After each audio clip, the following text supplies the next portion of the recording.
Ketika mengambil keputusan-keputusan yang besar dalam hidup, misalnya menentukan jurusan kuliah, menentukan karir pertama, orang-orang lain mungkin akan merasa galau, bingung apakah pilihannya itu merupakan pilihan tepat atau tidak. Nah, tapi orang dengan bakat satu ini, dia itu yakin dengan apa yang dia mau. Kenalan yuk dengan bakat self assurance.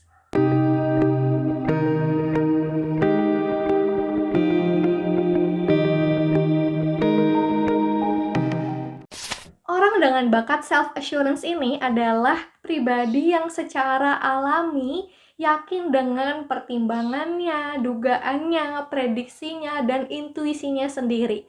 Dia percaya dengan kekuatan dan kemampuannya.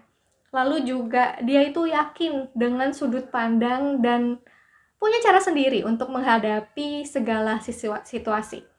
Ada kompas internal yang membuat orang ini cepat meyakini sesuatu dan menilai sesuatu. Terus juga orang ini percaya diri nih untuk mengelola hidupnya sendiri. Pokoknya orang ini yakin banget lah dengan apapun yang dia lakukan dengan hidupnya. Tentunya ya dengan ciri-ciri seperti tadi, dia ini punya kebutuhan ya untuk leluasa mengambil keputusan sesuai dengan apa yang diyakininya. Tapi tentunya ada hal-hal yang perlu diantisipasi juga, atau hal yang akan menjadi challenge untuk orang dengan bakat self assurance, yaitu bisa jadi akan merasa selalu benar, lalu juga merasa tidak butuh panduan dan bimbingan dari orang lain, meskipun ya pada situasi-situasi tertentu tentunya butuh ya pendapat dari orang lain gitu. Makanya dua hal ini perlu diantisipasi dengan menyadari bahwa tidak ada manusia yang selalu benar. Tentunya salah atau salah mengambil keputusan ya, terutama ya pasti akan terjadi ya di dalam hidup kita. Dan mungkin orang dengan self assurance ini ya akan selalu yakin gitu. Meskipun ya ini perlu banyak momen refleksi nih, apakah keputusan yang diambil itu berdampak secara negatif ke orang lain di sekitar misalnya, karena ya tentunya ya harapannya keputusan yang kita ambil baik untuk diri kita sendiri maupun untuk orang lain juga.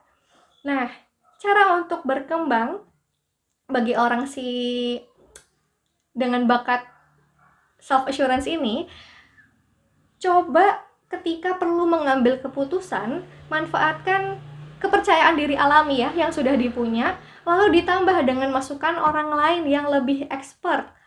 Bisa jadi misalnya dalam mengambil jurusan, mungkin ini ya konsultasi dengan praktisi talent mapping yang fokusnya di pilihan karir misalnya, atau dengan expert-expert yang lain. Jadi kepercayaan diri ini bukannya sekadar nekat aja, tapi juga ada dasar-dasarnya. Apalagi kalau didukung dengan pendapat orang lain yang lebih expert atau yang lebih dulu mengetahui ilmunya, lebih dulu mengalami, pasti ada hal-hal baru yang bermanfaat untuk kamu ambil nih, gitu.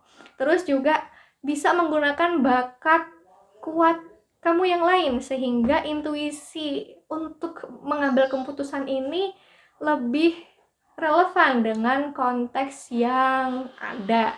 Lalu juga apalagi nih dengan teamwork ya, dengan kerjasama tim, coba juga cari input dari tim yang lain ketika mengambil keputusan. Jadi keputusannya ini semakin matang. Meskipun kita sudah yakin ya, mungkin bisa jadi kamu akan menemukan hal-hal yang perlu diantisipasi nih oleh orang-orang lain yang misalnya punya bakat deliberatif, yang dia itu bisa memvisualisasi apa yang kira-kira resiko terburuknya bisa terjadi. Nah, kamu bisa banget dapat input dari dia, jadi keputusan yang kamu ambil ini disertai dengan manajemen risikonya juga gitu. Terus juga bisa jadi nih untuk memanfaatkan bakat ini ya untuk orang lain. Tentunya untuk teman-teman yang galau dengan keputusannya, yang lagi bingung dengan hidupnya, nah kamu ini bisa membantu meyakinkan orang tersebut, seperti itu. Lalu apa nih yang akan terjadi kalau bakat self assurance-nya ini agak lemah atau di bawah ya, di urutan 34 bakat? Bisa jadi yang terasa adalah secara alami tidak langsung yakin ketika membuat keputusan. Kadang ya muncul keraguan-keraguan terlebih dahulu yang ingin dipertimbangkan. Nah, cara mengantisipasinya adalah dengan bertanya pada orang lain untuk meyakinkan, untuk menguatkan, untuk membimbing gitu ya Pak. Makanya pastikan untuk tahu kemana harus bertanya. Kamu punya orang lain untuk diandalkan ya ketika mengambil keputusan-keputusan penting terutama. Lalu juga mungkin terasanya ya akan sedikit rendah diri, makanya coba lihat lagi urutan 34 bakatnya, fokus pada bakat kuat kamu. Kan ada tuh ya bakat kuat 1 sampai 7, coba fokus di situ. Maksimalkan kekuatan, siasati keterbatasan. Mungkin bawaannya jadi insecure ya dengan aduh aku nggak bisa begini, makanya aku begini. Nah, coba itu bakat-bakat lemahnya diantisipasi dengan bakat-bakat kuat kamu. Fokus pada bakat-bakat kuat yang kamu punya. Terus juga bisa jadi untuk menghindari perasaan gak nyaman ya, kamu bisa mencari peran yang kamu itu yakin kamu kuat di dalamnya, atau mencari peran yang di tempat sesuai yang sesuai value-nya dengan kamu gitu. Jadi kamu mungkin terhindar ya dari hal-hal yang membuat kamu merasa rendah diri, merasa nggak yakin dengan diri sendiri, seperti itu. Nah, itu dia deskripsi perkenalan bakat self assurance.